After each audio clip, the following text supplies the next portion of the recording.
नमस्कार दोस्तों, स्वागत है आपका हमारे YouTube चैनल महादेव योगी पर। आज के वीडियो में हम जानेंगे तेल मालिश करने के कुछ नियम। क्योंकि अगर हम गलत तरीके से मालिश करते हैं तो फ़ायदा पहुंचने की जगह हमें नुकसान ही हो जाता है। तो ये नुकसान हमें ना हो, इसलिए हमें इन नियमों के बारे में पता होना चाहिए। तो आज के वीडियो में हम इसी के ऊपर डिटेल्स में बात करेंगे। तो चलिए शुरू करते हैं। तेल की मालिश करना वैसे सुबह सुबह काफ़ी अच्छा होता है। सुबह जब सूरज निकलता है, जो उसकी जो पहली लालिमा की जो धूप होती है, उसमें तेल मालिश करना सर्वोत्तम माना गया है। इसके अलावा वैसे आप दिन में कभी भी कर सकते हैं, लेकिन खाली पेट होना चाहिए। खाना खाने के बाद अगर मालिश करते हैं तो फायदे की जगह नुकसान ही हो जाता है। वैसे मालिश खुले और हवादार जगह पर करनी चाहिए, लेकिन जिन व्यक्ति का शरीर दुर्बल है और बाहर ठंडी और असहनीय हवा अगर तेज़ी से चल रही हो, ऐसे समय में उनको बंद कमरे में मालिश करना ज़्यादा हितकारक होता है। मालिश करने के लिए चटाई या दरी ज़मीन पर बिछाकर उसके ऊपर मालिश करनी चाहिए। और बहुत ही ज़रूरी ध्यान देने वाली बात यह है कि जिनकी मालिश हो रही है, जिस अंग की मालिश हो रही है, जिस मसल की मालिश हो रही है या जिस जॉइंट्स की मालिश हो रही है, उस जगह पर उस व्यक्ति का पूरा ध्यान होना चाहिए। मन में आनंद की भावना होनी चाहिए और उनका माइंड कनेक्शन अगर उस मसल के साथ, उस अंग के साथ या उस जॉइंट्स के साथ पूरी तरह से रहता है तो मालिश का पूरा लाभ उनको मिल जाता है।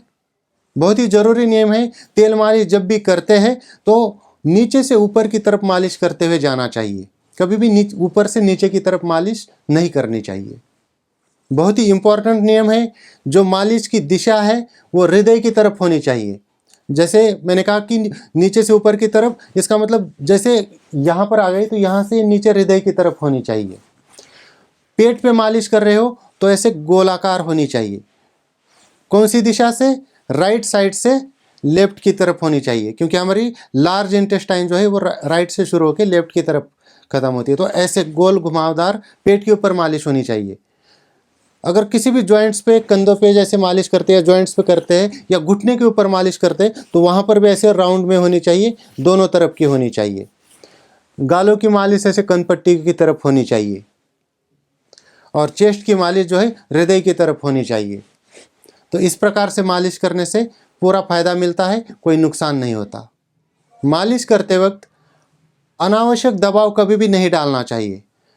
उस व्यक्ति को अगर सहन नहीं हो रहा, उतना ज़्यादा प्रेशर कभी भी नहीं देना चाहिए। मालिश करते वक्त रीढ़ की हड्डी पे भी ज़्यादा प्रेशर कभी नहीं देना चाहिए। वैसे तो रीढ़ की हड्डी के बिल्कुल ऊपर तो प्रेशर देना ही नहीं चाहिए। और कम से कम 15-20 मिनट से लेकर 45 मिनट तक तो मालिश करनी ही चाहिए। बच्चों की मालिश सुबह की पहली धूप में करनी चाहिए। और मालिश करने के लिए नारियल का तेल, सरसों का तेल, जैतून का तेल या मक्खन से भी मालिश कर सकते हैं। ये नियम महिलाओं के लिए है। महिलाओं का मासिक धर्म अगर चल रहा हो तो उनको पेट के ऊपर या गर्भाशय के आसपास मालिश नहीं करनी चाहिए। मालिश करते वक्त शरीर पे जितने कम से कम कपड़े हो उतना अच्छा रहता है। तो दोस्तों, ये थी कुछ जानकारी मालिश के बारे में, मालिश के नियमों के बारे में। इसी प्रकार से और जानकारी के लिए हमारे चैनल को सब्सक्राइब कीजिए, इस वीडियो को लाइक कीजिए, अपने दोस्तों के साथ शेयर कीजिए। स्वस्थ रहिए, मस्त रहिए। धन्यवाद।